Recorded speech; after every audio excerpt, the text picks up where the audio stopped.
la medida que perdamos el momento para nosotros tomar las decisiones de qué vamos a hacer con las personas y la tecnología, la brecha se va a ensanchar. Los profesores no tienen que bajar al nivel del estudiante.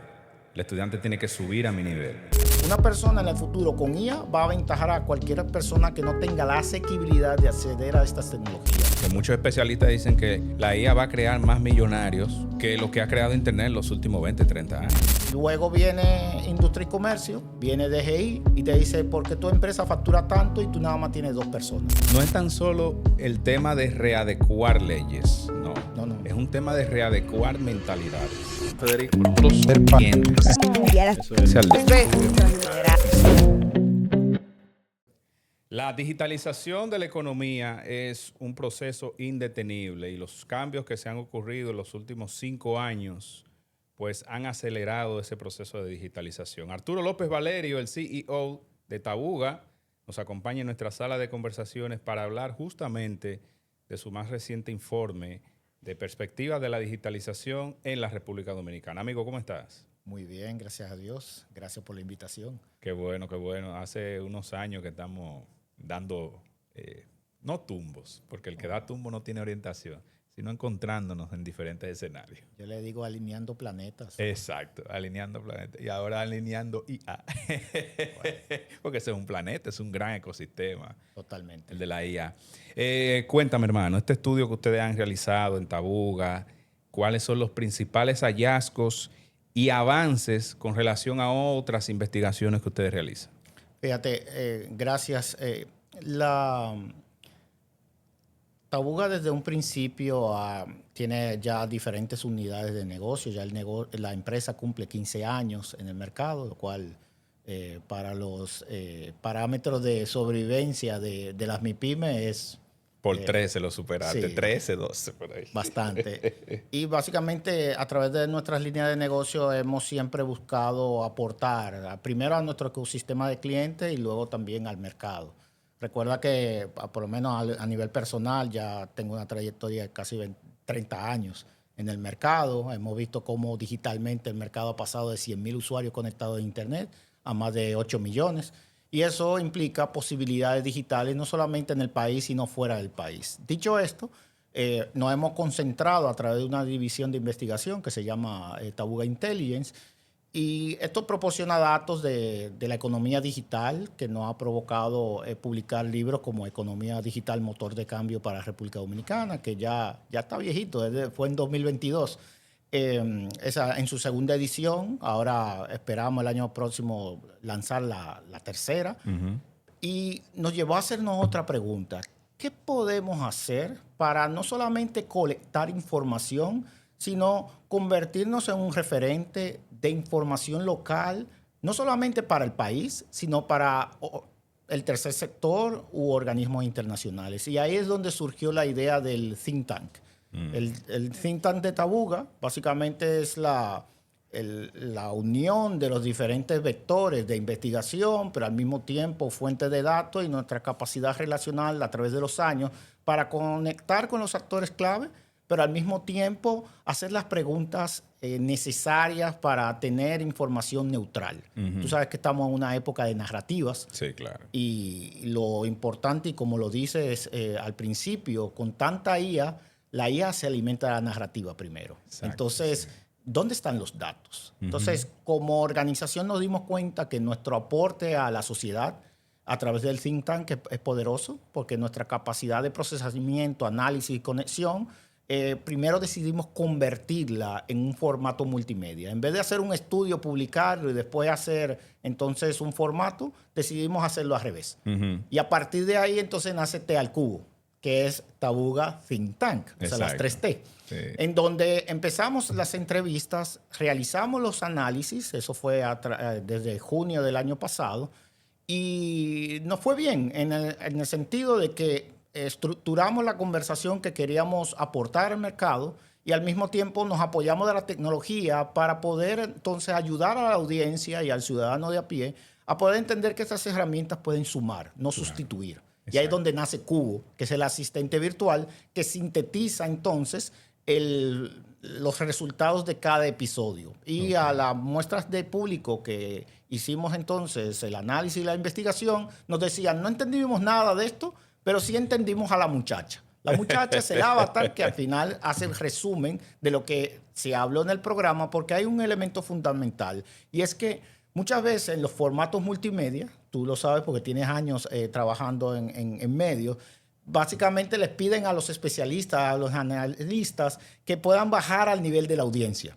Y nos dimos el lujo en T al Cubo en no bajar el nivel a nadie, sino que si traigo a mi Tenicio, un gran amigo y colega de muchos años, un maestro, bueno, habla a tu nivel. Claro. El programa va a sintetizar y todas estas entrevistas, Tomás Alonso de Mastercard, María Gualesca Álvarez del NAP Caribe, Edison Santos de Ecomensajería, referentes en sus industrias, cada uno, pudieron hablar y aportar datos que quizás en un evento es que simplemente un tiempo limitado pueden compartirlo, pero al mismo tiempo, entonces la capacidad de análisis e investigación del think tank para aprovechar el tiempo que interactuamos con ellos. Porque una cosa es lo que ocurre, que uno puede editar, porque a través de CDN tenemos media hora, CDN 37, nuestro aliado en este proyecto, pero grabamos pietajes de más de una hora. Claro. Entonces, porque eso es una entrevista. La entrevista es la finalidad del think tank, para entender la perspectiva del invitado. Y por eso, entonces, pudimos estructurar un informe que entonces añadimos las capas de investigación que complementan la mirada de lo que dicen los especialistas y las evidencias que encontramos a través del trabajo de casi un año. Sí, tú dijiste algo muy importante de que uno tiene que bajar a la audiencia, al nivel de la audiencia, lo que aquí coloquialmente se utiliza el término de aplatanar. Claro. Sin embargo, un profesor de matemáticas que yo tenía que decía, los profesores no tienen que bajar al nivel del estudiante. El estudiante tiene que subir a mi nivel. Y eso mismo pasa con los comunicadores y con los profesionales. Claro. La audiencia tiene que subir al nivel del profesional. No para igualarse al profesional, sino para que se vaya instruyendo y avanzando. 8 millones de conectados, tú estabas diciendo al principio. Ok, vamos a desmenuzar esa conexión. Esa conexión es data pagada, data abierta, Wi-Fi, celulares conectados o dispositivos conectados, empresas conectadas. ¿Cómo eso está configurado? Fíjate, eso viene de una conversación vieja de cómo se calculaba la conectividad de Internet. Y de hecho, cuando estuvimos presidiendo la Cámara Dominicana de Tecnologías de Información y Comunicación de la República Dominicana, Cámara TIC, estuvimos en una mesa conjunta con el Indotel, la ONE y otras autoridades, precisamente para poder hablar con el Estado y decirle, midamos bien a los usuarios. Al final estamos hablando de cuentas que conectadas, o sea, personas o instituciones que pagan Internet. Okay. Eso no es la realidad del usuario. Y es donde ahí vienen las capas, como el famoso salario cebolla, que tanto se comentaba en las redes hace un tiempo. Y es básicamente una cuenta que paga Internet, obviamente puede distribuir a un número de usuarios a través de un Wi-Fi o a través de una red alámbrica dentro de una organización. Eso es uno. Dos, los usuarios intermitentes.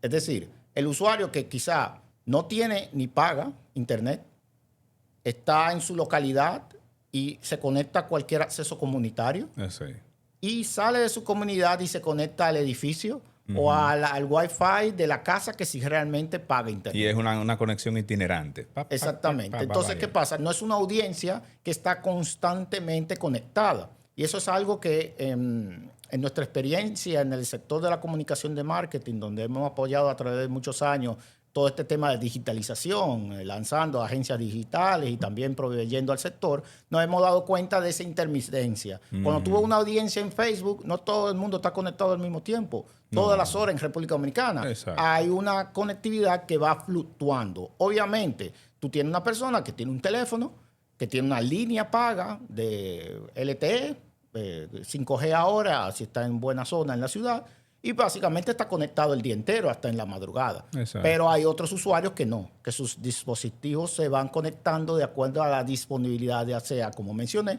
del Wi-Fi público o del Wi-Fi privado, que es pago, pero que obviamente ellos simplemente son accesos. O de el prepago, en el caso de los móviles. hay una realidad prepago, pero cuando se cuentan las estadísticas de las cuentas de acceso, no hay una segregación. Se habla de las líneas solamente. Ok. Entonces, hay líneas también, prepago y móvil, y obviamente prepago y pospago, pero eso es otra estadística que fíjate que hemos participado, que hemos coincidido en eventos de diferentes telefónicas, y todavía no hay una segregación tampoco hacia el tema y ecosistema de datos, sobre todo en fibra, que en un evento tuve la oportunidad de decirle, miren, segreguen el dato, porque ya el mundo ha cambiado. O sea, Claro. y es lo que pasa también con las autoridades. Se quedan plantados en una métrica que no necesariamente obedece a una realidad de comportamiento de uso. Te voy a poner un ejemplo. Hay líneas que no son personas, que son sistemas de seguridad y sistemas que tienen que estar conectados. Exacto. Entonces, cuando decimos cuántas personas hay conectadas al Internet, ese número todavía es incierto. Inferimos el número, pero no hay una cifra oficial todavía. Entonces hay una, aparte de eso está la segmentación de líneas conectadas y usuarios, que es muy diferente. Totalmente. Que es lo mismo que comprador y consumidor. O sea, yo puedo ser comprador de un producto, pero no lo consumo, lo consumen mis hijos, En mis cualquier hijos o mis hogar hijas. va a pasar eso. Y Entonces, y es donde había una dicotomía. El Indotel te daba la cifra de líneas y la ONE te daba la cifra de usuarios, o sea, individuos. Llegó un momento, hace unos años atrás, que consolidaron las cifras y se está usando la de Indotel. No sé si ahora habrán actualizado. ¿Es más precisa la de Indotel? No es de línea, no de personas. Bueno, sí, porque ONE es más demográfico, no tiene que ver Entonces, con tecnicismo. ese es un reto, porque muchos de los datos de acceso y alcance de usuarios, entonces son inferidos. Entonces, para diseño de política pública, etcétera, te estás pensando en antenas, en líneas, en conexiones y no en gente.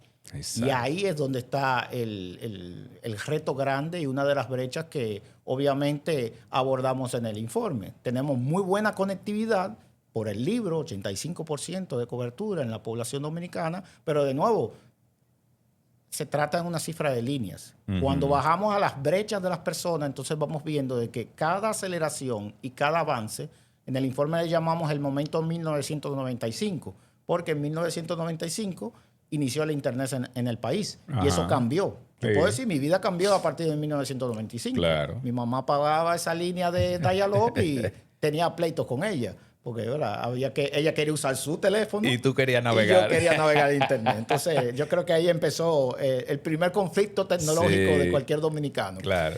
Dicho esto, el otro momento, 1995, se ocurrió el año pasado con la aceleración y la democratización del uso de la inteligencia artificial, que no ha penetrado a toda la población dominicana, ni siquiera a la población global, según un reciente estudio de Anthropic, que es la empresa casa matriz de la IA Cloud. The Cloud. Básicamente, solamente un 18% de la humanidad está usando IA. Es decir, que nosotros vemos, y es por eso que advertimos en el informe y recientemente hicimos un encuentro con la prensa para explicar esta realidad, y es que en la medida que perdamos el momento para nosotros tomar las decisiones de qué vamos a hacer con las personas y la tecnología, la brecha se va a ensanchar, porque ya no es una brecha de conectividad, no es una brecha de información, fíjate que va escalando, ahora es una brecha entonces de uso de un habilitador que es un acelerador de cualquier persona. Entonces, una persona en el futuro con IA va a aventajar a cualquier persona que no tenga la asequibilidad de acceder a estas tecnologías. Claro. Y eso va a generar una brecha todavía aún más grande. No solamente en las personas, sino también en el ecosistema empresarial. Y la potencialidad de generar negocios a través de la IA. Que muchos especialistas dicen que la IA va a crear más millonarios, utilizando el término para llamar mucho la atención, el hook, que lo que ha creado Internet en los últimos 20, 30 años. Totalmente, y es por la aceleración. Entonces, cuando tú tienes una empresa que se ahorra 10 personas que procesaban datos y cuando digo datos es hablando en WhatsApp, copiando y pegando de un correo a un sistema, y tú tienes ya un agente que puede sustituir a estas 10 personas, lo cual ahora mismo es factible, obviamente, en procesos estandarizados, en procesos cerrados.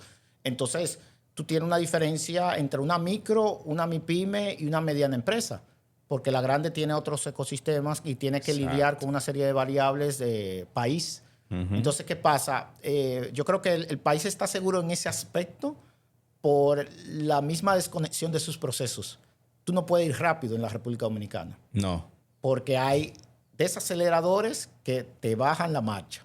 Entonces tienes que ir al ritmo del país. Entonces, si quieres superar el ritmo del país, tienes que exportar y jugar en el playbook internacional. Entonces, fíjate, no nos va a afectar, pero una empresa inmediatamente cubra su mercado, que pueda optimizar su operación, no automatizarla, inmediatamente tiene la capacidad de convertirse en una empresa exportadora.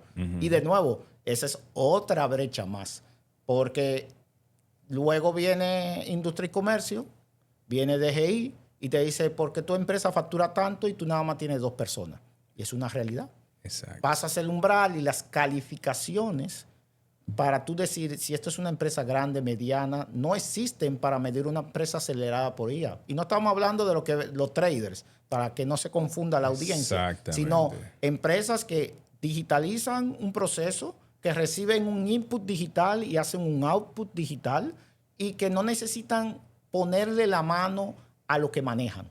Y no es intermediación, es prácticamente un procesamiento de un proceso cerrado que la empresa, al asumirlo, genera valor. Entonces, eso cambia el juego. Y el país no tiene esa tipología, una ley de telecomunicaciones que data del año 1998. Y ahora unas consultas del Indotel que lo que buscan es que un organismo de telecomunicaciones trate de regular la economía digital cuando el ecosistema tecnológico nacional está fragmentado. O sea, no es una capa de conectividad, OTT, contenido, es más complejo de ahí. Entonces, no estamos teniendo esa conversación. Nosotros como T al Cubo enviamos nuestra posición sobre la consulta en Indotel porque entendemos que a nivel de economía digital, que es un término que ya ahora está degustando la comunicación gubernamental, es más compleja de cómo se quiere abordar. Y no tenemos los marcos legales, y está en nuestro libro de economía digital, edición de 2022, segunda edición. Prácticamente tenemos una conversación de un ecosistema de parámetros y regulaciones que no están a la par. Y eso en el momento que escribimos el libro. Y estamos ahora en 2026. Exactamente. Eso tiene 4 años ya. 4 años y tenemos una realidad de que... Bueno, 4 años de lanzado, pero regularmente un libro te dura más para procesarse. No, él se puso viejo al año siguiente. Exacto. Y es lo que vamos quizá a reflexionar en la tercera edición. Cerramos con Metaverso, que eso era lo último, y al año siguiente, el mismo año, en noviembre, sale ya ChatGPT y cambia el juego completamente. Entonces, le decíamos a la prensa en la conversación que sostuvimos recientemente, que si nos damos cuenta de los momentos de cambio específico de tecnología que afectan al país y que lo transforman, generalmente sucedían durante ventanas de 15 años. Pero la más reciente sucedió en 18 meses. Exacto. Entonces, en el momento 2025, que debimos abordarlo el año pasado, obviamente tuvimos una contracción económica. El país dejó de crecer en el ritmo que había crecido y le pusimos atención a la contracción y no a la construcción de futuro. Exactamente. Y en 18 meses nos cambia el panorama. Y va a ir cambiando y ese margen de tiempo va a ser más corto. Entonces, si nosotros, nuestra capacidad de reaccionar a lo que sucede en el mundo y trasladarlo no a decretos, no a declarativas o declaratorias de las instituciones, sino a nuestro marco de funcionamiento, que al final son las leyes, no tenemos la capacidad de reaccionar en 18 meses para construir los amortiguadores a futuro. Entonces, lo que vamos a tener entonces es una consecuencia de decisiones que son más administrativas. Y una acumulación de tiempo que te va a hacer todavía... Es más difícil. Más difícil porque no es tan solo el tema de readecuar leyes. No. Es un tema de readecuar mentalidades. ¿No? De los actores políticos, de los que hacen política pública, porque... Ponerse de acuerdo, porque si tú tienes cadenas de valor que subsisten a través de esquemas viejos, cuando traes el nuevo, eso es una discusión que paraliza a un sector entero. Y el sector educativo es el ejemplo. Ley de 1956 de educación. ¿Cómo podemos pretender educar al dominicano del mañana? Hay anuncios interesantes sobre adiciones, pero son reglas administrativas, no son marcos. Entonces, si tú prometes cambiar la educación y dejas la ley igual, no estás haciendo nada. ¿Cómo el empresariado dominicano, sobre todo el que tiene estructura más robusta a nivel tecnológico, financiero, ha asumido y ha concienciado y ha creado una cultura de digitalización de sus empresas, a razón de lo que estás hablando, y a expansión a otros mercados? Porque inmediatamente tú transformas los procesos o parte de tu proceso a digital, ya tú no eres local, tú eres global. Totalmente. Fíjate, buena pregunta. Y eso nos lleva quizá al ecosistema de negocios en donde participamos. Hay organizaciones en la República Dominicana que están aceleradas ya, Exacto. que juegan con un playbook global. Tienen las tecnologías, tienen el talento, están trabajando en la cultura, porque es un proceso. Bien lo dijo Peter Drucker, que la cultura se come a las organizaciones de desayuno cada día. Y eso lo vemos a diario como consultores. Claro. Pero precisamente ese desajuste, desbalance entre la dinámica global y entonces el marco local tiene una serie de elementos de cumplimiento que llega un momento en que pesan. Que cuando eres grande estableces la estructura para entonces hacer todo el cumplimiento necesario. Pero piensa que cuando ya eres más pequeño, que tienes menos volumen, que eres más susceptible a cambios, entonces eso es, yo le llamo el valle de la muerte, el espacio entre el grande y el mediano, porque es muy grande. Y es difícil rellenar porque esas organizaciones que compiten contra ti o que son ya líderes o anclas del mercado tienen más de 50 años de existencia, 30, 40 años. Sí. Pero una empresa nueva, salvo que no sea internacional o de inversión extranjera, entonces no tiene esa atracción para superar entonces todos esos detalles que van bloqueando y que te exigen al final de cuentas, si lo sintetizamos, el capital. Entonces la velocidad para tú generar el capital con las normas, sobre todo todo este esquema impositivo, que eso también hay que hablarlo en alguna manera, porque cuando hicimos el análisis para el libro de Economía Digital, y lo hacemos ahora en el informe de Tal Cubo, vemos el componente impositivo. Claro, porque claro, hay un elemento, y es que si contamos las 417 licitaciones que analizamos para el informe de Tal Cubo, estamos hablando de casi 3.000 millones de pesos en inversión de herramientas tecnológicas en términos de gobierno. Y eso nos llama la atención cuando se concentran en 20 instituciones. Y eso hace que se concentre en un número de proveedores específicos. Entonces, hay un reto. Y lo hablo desde el sector tecnológico donde operamos y trabajamos, pero al final de cuentas no hay transversalmente una distribución de esos recursos con ese norte de crecimiento. De hecho, el Ministerio de Administración Pública, a través de un acuerdo con el PNUD, está trabajando en un marco de un framework para la distribución y organización del software, se llama el marco DPI, porque básicamente lo que busca este framework es evitar las redundancias en la inversión tecnológica. Y esas redundancias las vemos en el comportamiento del gobierno, del Estado, y eso se traslada a los diferentes sectores de la sociedad. Esa duplicación es la que hace que el gasto no sea efectivo.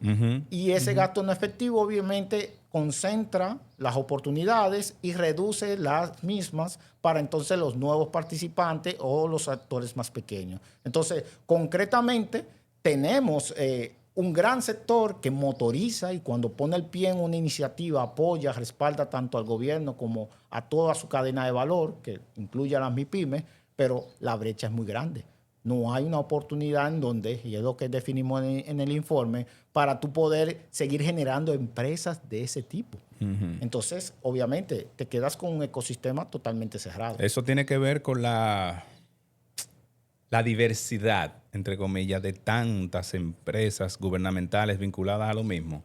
Nosotros tenemos la capacidad como nación de crear un ministerio TIC que no para poner a un compañerito del partido ahí a dirigir un presupuesto, no, que tenga una visión de integración digital de las organizaciones, de la creación de nuevas empresas, con visión digital, no que esté pensando que si tú estás cotizando en TCS o no en TCS, que dónde tú estás ubicado, o sea, podemos nosotros hacer eso. Mira, yo creo que es lo que el informe refleja, y es que la misma atomización genera entonces esa falta de una mirada integral.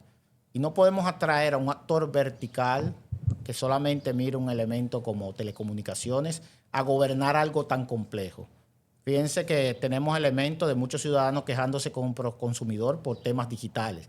Y el marco de proconsumidor no da. Ahora se va a modificar, pero dentro de un elemento de competencia a nivel general. Entonces, cuando tú ves esto, es que no lo están entendiendo todavía. Exacto. Y ese es el mayor reto. Entonces, el hecho de que no hay una definición estándar de lo que queremos hacer como país con la economía digital, ni de lo que es específicamente. Muchos lo ven como conectividad, entonces tenemos el puerto de Google. Muchos lo ven como innovación, entonces ahora tenemos lanzamiento de cohetes. Otros lo ven como educación y ahora tenemos tabletas y e-books. Sí. Entonces cada cual le da su sabor y su significado, y eso sucede en un mercado cuando no entiende precisamente el enfoque.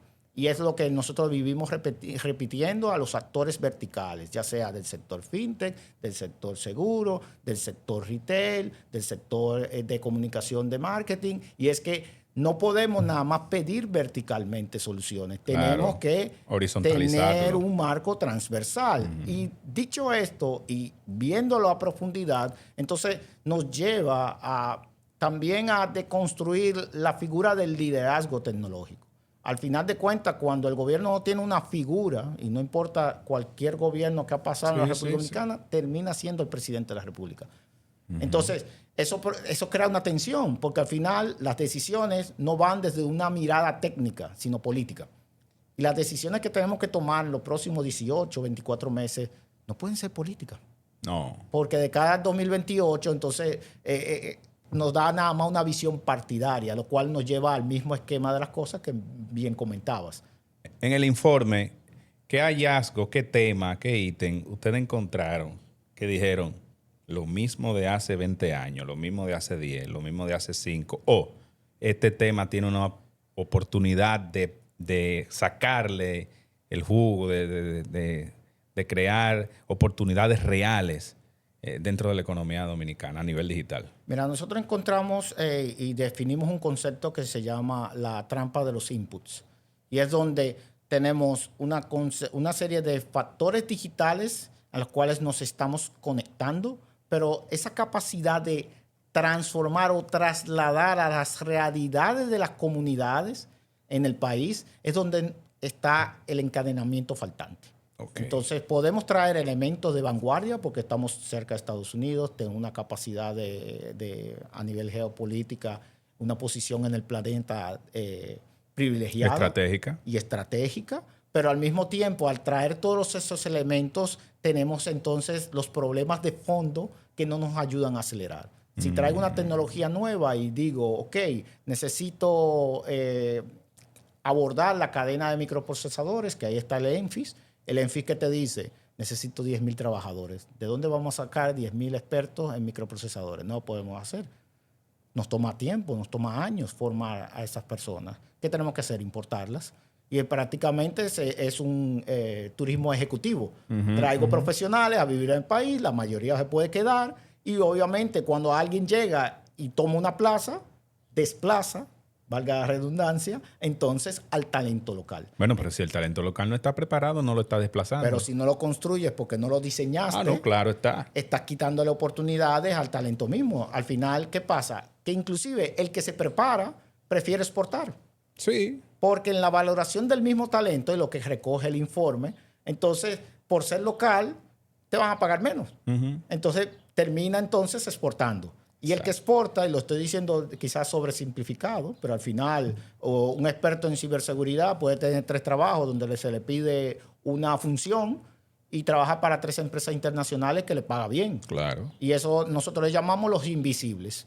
Trabajan digitalmente, están en su casa, van al súper, no pagan impuestos, no pagan TCS, no pagan impuestos sobre la renta porque reciben todo por remesa. Exacto. Y ese es un público que está creciendo dada esa misma dinámica. No ven crecimiento porque al final cuando algo es especializado y estamos en una posición privilegiada en el país, ¿qué hacemos? Lo traemos, lo importamos. Y esa es una dicotomía vieja, que es la dicotomía del que produce y del que importa.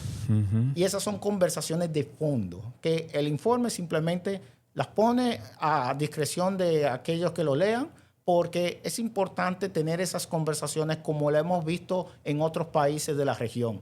Hay cosas que cambian porque simplemente nos sentamos a la mesa, no somos parte del menú, como diría aquel presidente saliente de Chile, Boric, en términos de que traemos los puntos. Y siempre cuando queremos conversar con diferentes actores, tratamos de verlo así mediante la metodología de Harvard de negociación.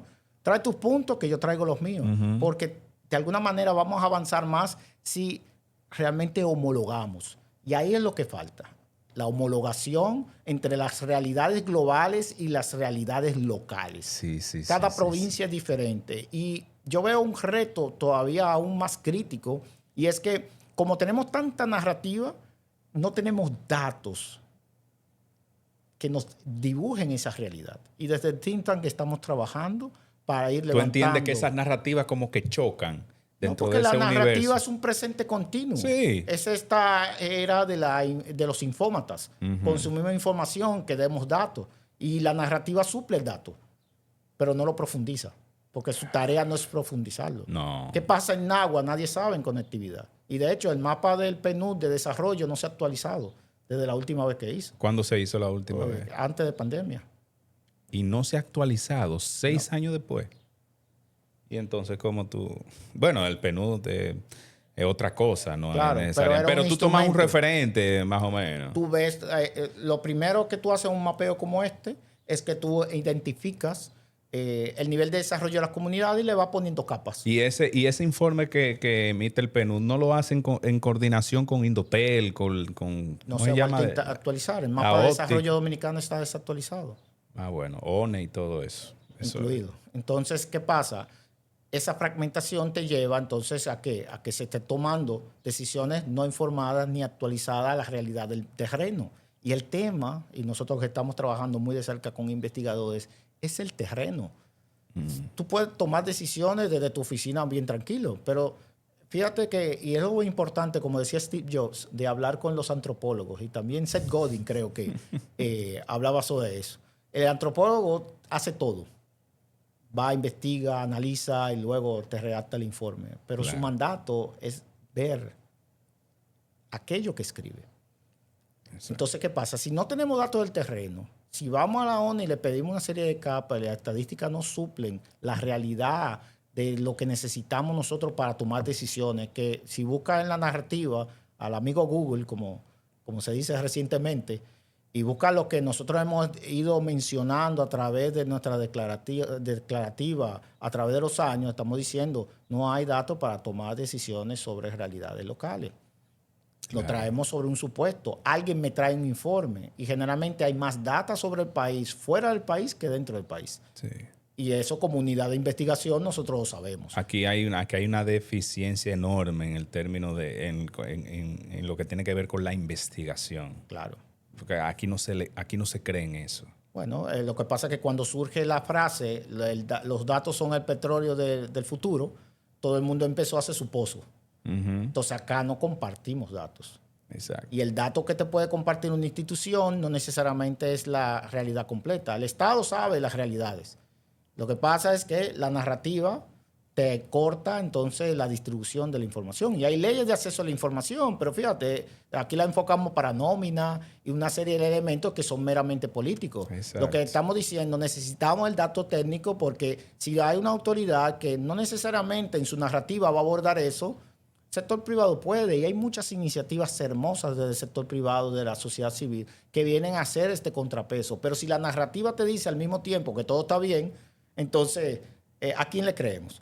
Y es ahí donde, de nuevo, entiendo que las organizaciones, ya sean públicas o privadas, tienen que tener sus componentes de investigación. Pero no hacemos nada con investigar si no compartimos los datos. Por eso nosotros nos inclinamos a compartir nuestro informe y los insumos del informe. El insumo sobre la medición de la fragmentación de las licitaciones públicas. El insumo sobre nuestra posición sobre la mirada de las telecomunicaciones, más 2 resúmenes ejecutivos del informe, porque sabemos que hay gente ocupada. Entonces, ahí están los datos. Lo pueden buscar en tealcubo.do y está disponible para todo el que quiera, a partir de ahí, continuar, no la narrativa, sino la mirada de esas necesidades, porque al final de cuentas esto es como un tesseracto. Tenemos demasiadas caras, realidades, microrealidades, microsegmentaciones, que es importante que cada actor, en vez de verticalizarla, pueda entonces armar, así como los Legos, piezas que puedan conectarse. Claro. Entonces nosotros damos un insumo para que aquellos que quieran continuar otra mirada puedan conectar. Y así sumamos entonces un propósito de la construcción de un país que necesitamos que esté adecuado, adaptado y preparado entonces para los retos que son más rápidos del mañana. Hay un concepto que se usa hace muchos años. Yo quiero actualizarlo para no quedarme como los informes aquellos que están de antes de pandemia. La alfabetización de la sociedad dominicana. Y yo no hablo de la sociedad en sentido del consumidor, Claro. sino de todos los actores. ¿Por dónde anda eso? Si hay un índice y dónde nosotros nos podemos ubicar con relación a la región. Bueno, a nivel de alfabetización, el último dato que tengo así fresco es de los discursos que daba el presidente Medina en términos de esa parte de la población que creo que rondaba un 20 o un 30%, quizá menos. Y es uno de los retos que ahora no se menciona, fíjate, que es esos elementos que son a nivel de narrativa, que son importantes no olvidar y no dejar fuera, porque ahora estamos abordando una canasta digital, Exacto. donde estamos alfabetizando digitalmente, pero realmente vamos a alfabetizar a alguien que necesita alfabetizarse. O sea, ¿qué estamos haciendo? Dándole una tableta para que sea entonces un infoconsumidor, un generador de clics, un generador de comentarios. Son muy útiles pues, quizás para dentro de 2 años, pero estamos preparando a ese dominicano para que pueda entonces conectarse con una realidad digitalizada globalmente. Fíjate que al final tú ves muchachos que no se han educado bien, que están en los barrios y están manejando cripto. ¿Pero por qué? Porque es un asunto de sobrevivencia. Sí. Las personas van a hacer lo necesario para subsistir. Exactamente. Entonces, ¿qué herramientas les damos? La digitalización dominicana básicamente fue impulsada por las telefónicas al democratizar los paquetes de datos a nivel de prepago y posteriormente entonces la navegación a redes e internet, que es básicamente a ciertas plataformas gratuitas. Pero paralelamente de ahí no se han hecho esfuerzos al ciudadano integral. Exacto. Y es ahí también lo que observamos, pero de nuevo, no hay una cifra, salvo que la ONE haya publicado recientemente los resultados del censo, lo cual tampoco nos da una mirada de cómo anda, porque el censo ve más la distribución del hogar que el nivel educativo. Sí. Entonces, fíjate, hay elementos que si empezamos a mirarlos, a cuestionar, y esa es, creo, nuestra invitación, no quedarnos ahí en el dato que vemos flotando en las redes o en el carrusel de Instagram, sino preguntarnos, ¿dónde está la fuente? Nos pueden preguntar a nosotros, ¿cuál fue su fuente? Y nosotros vamos a presentar todas las evidencias. Claro. Pero así cada dato, porque hay que cuestionarlo, porque estamos ahora mismo en un momento de infodemia. Y obviamente es ahí donde las narrativas prevalecen, pero no vamos a decir que de alguna manera las realidades se distorsionan, pero si usted no tiene un punto para contrastar, obviamente tiene que creer lo que están diciendo a través de una pantalla. Repite el enlace, la web, donde podemos descargar el resumen ejecutivo del informe. Sí, talcubo.do. talcubo.do. Así mismo como suena, talcubo.do. Así mismo. Para poder descargar este informe de perspectiva de digitalización realizado por el think tank de Tabuga, una empresa que ya tiene más de 15 años en el mercado dominicano y es dirigida por Arturo López Valerio y un grupo de profesionales de alta capacidad. Este diálogo con relación a tu informe lo has sostenido con instituciones, con empresas privadas, grupos corporativos, se te han acercado para ver más o menos cómo ellos pueden tomar de ahí y comenzar ese proceso de digitalización, automatización, optimización de procesos. Fíjate que hemos tenido algunos acercamientos. De hecho, la ruta antes del informe, porque de nuevo no hicimos el informe antes de iniciar, sino que el informe es la conclusión de una serie de interacciones.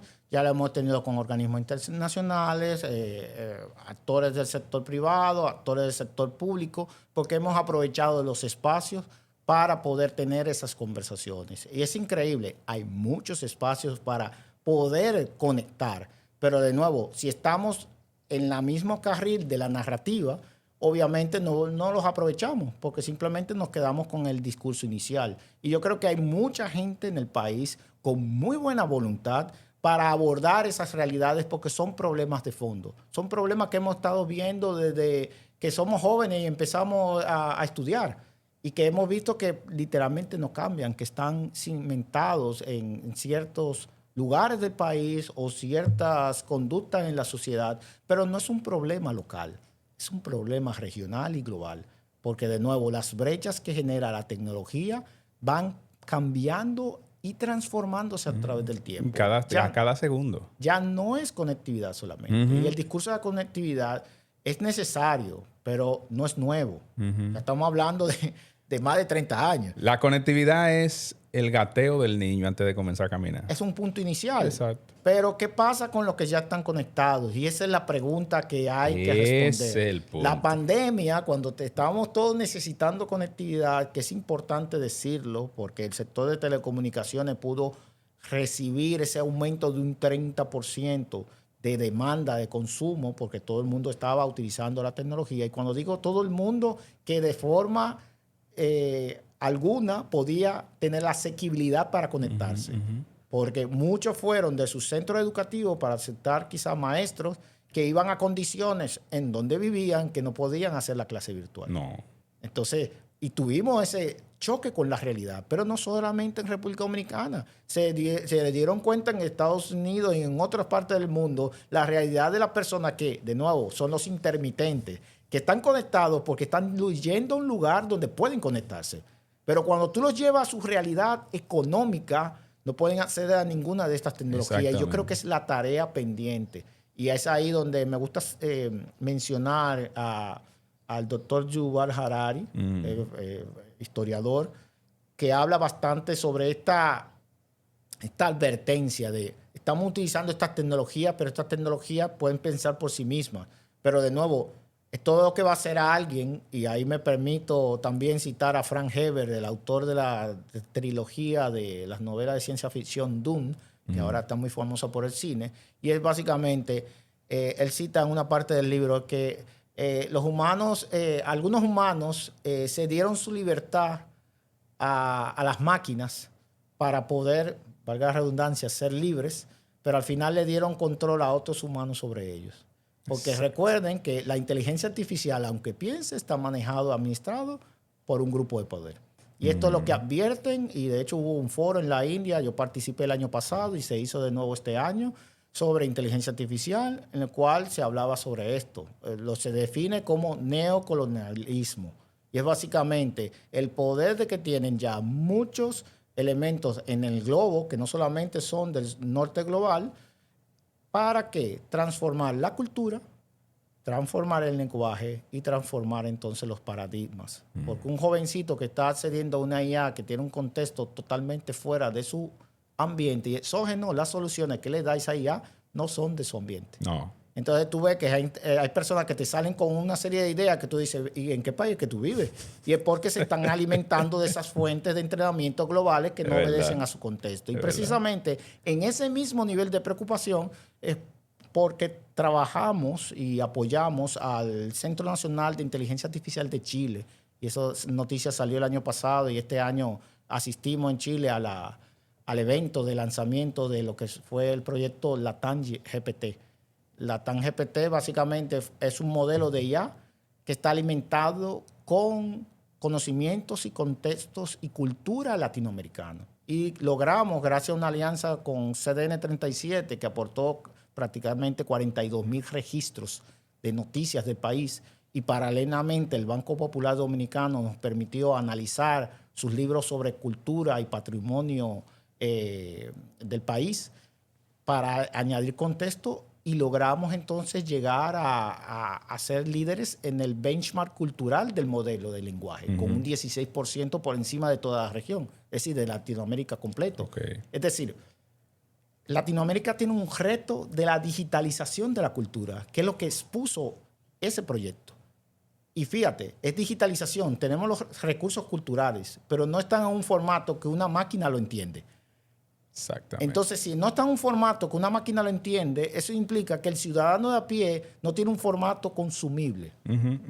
Cualquier otra cosa que suceda se entera. Por eso es que cuando tú le das un prompt a Cloud, a ChatGPT o a Perplexity o a Gemini, él a veces te dice, espérate, reconfigúrame la pregunta, reconfigúrame el Yo no prompt. te entiendo. Porque no lo entiendo. O Exactamente. sea, no te puedo dar la respuesta que tú estás esperando. Arturo, gracias por estos minutos de exquisita orientación. Recuerden, talcubo.do para descargar el más reciente informe de perspectivas digitales República Dominicana hecho por el think tank de Tabuga, una institución que dirige Arturo desde hace más de 15 años.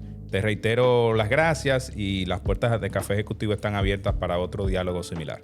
Gracias por la invitación. A ustedes las gracias por la sintonía. Nos vemos en la próxima. Pásenla bien. Federico. Ser pacientes. Especial de-